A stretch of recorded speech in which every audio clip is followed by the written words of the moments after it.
சென்னையில் தடையை மீறி ஆர்ப்பாட்டத்தில் ஈடுபட முயன்ற சௌமியா அன்புமணி உள்ளிட்ட பாமகவினர் கைது செய்யப்பட்டனர். அண்ணா பல்கலைக்கழக மாணவி பாலியல் வன்கொடுமை சம்பவத்தை கண்டித்து சென்னை வள்ளுவர் கோட்டத்தில் பாமக மகளிரணி சார்பில் ஆர்ப்பாட்டம் நடத்த திட்டமிடப்பட்டது. இதற்கு போலீசார் அனுமதி மறுத்த நிலையில் பாமகவினர் அங்கு திரண்டதால் பதற்றம் நிலவியது. 300க்கும் மேற்பட்ட போலீசாரும் அங்கு குவிக்கப்பட்டனர். இந்நிலையில் தடையை மீறி பாமகவினர் ஆர்ப்பாட்டம் செய்ய முயன்றனர். இதையடுத்து பசுமை தாயகம் அமைப்பின் தலைவர் சௌமியா அன்புமணி உட்பட 100க்கும் மேற்பட்ட பாமகவினரை போலீசார் கைது செய்தனர். கைதாகி பேருந்தில் ஏறிய சௌமியா அன்புமணி அண்ணா பல்கலைக்கழக சம்பவத்தை கண்டித்து ஆவேசமாக கோஷம் எழுப்பினார்.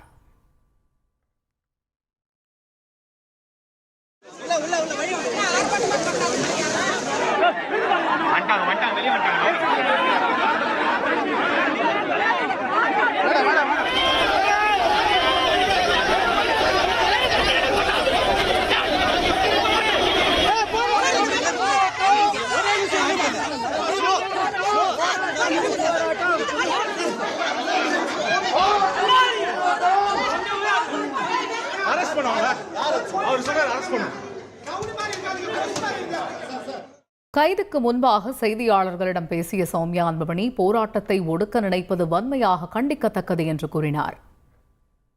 பெண்கள் பாதுகாப்புக்கு பேசாம வேற எதுக்கு பேசுவாங்க? இன்னும் எத்தனை பொண்ணுங்களை பழி வாங்க போகுது இந்த அரசாங்கம் தான் எங்களுக்கு தெரியல. இதுக்கு கேட்க வந்தா எங்களை அரெஸ்ட் பண்ண வந்திருக்கீங்களா? நாங்க எல்லாரும் குற்றவாளிகளை அரெஸ்ட் பண்றதை விட்டுட்டு போராட்டம், இந்த பெண்களுக்காக போராட்டம் பண்ண வந்தது எங்களை அரெஸ்ட் பண்ண வந்திருக்கிறாங்க. இதுக்கு இத்தனை போலீஸ், இந்த குற்றவாளிகளை பிடிக்க இத்தனை போலீஸ் பயந்தா கூட மனசாட்சியாக வந்திருக்கோம். குற்றவாளிகளை பிடிக்கிறது இவ்வளவு போலீஸ் போகல, நாங்க போராட்டம் பண்ண வந்தோம். எங்களை பிடிக்கிறதுக்கு இவ்வளவு போலீஸ் வந்திருக்குது. என்ன நீதி, என்ன நியாயம்? இதை நாங்க வன்மையா கண்டிக்கிறோம். இந்த பெண்களுக்கு பாதுகாப்பு வழங்காத அரசாங்கம் ஒரு அரசாங்கமா? 1000 ரூபாய் யாருக்கு வேணும்? என் பொண்ணுங்களுக்கு பாதுகாப்பு வேணும். 1000 ரூபாய் வேணுமா எங்களுக்கு? பொண்ணுங்களுக்கு பாதுகாப்பு கொடுங்க.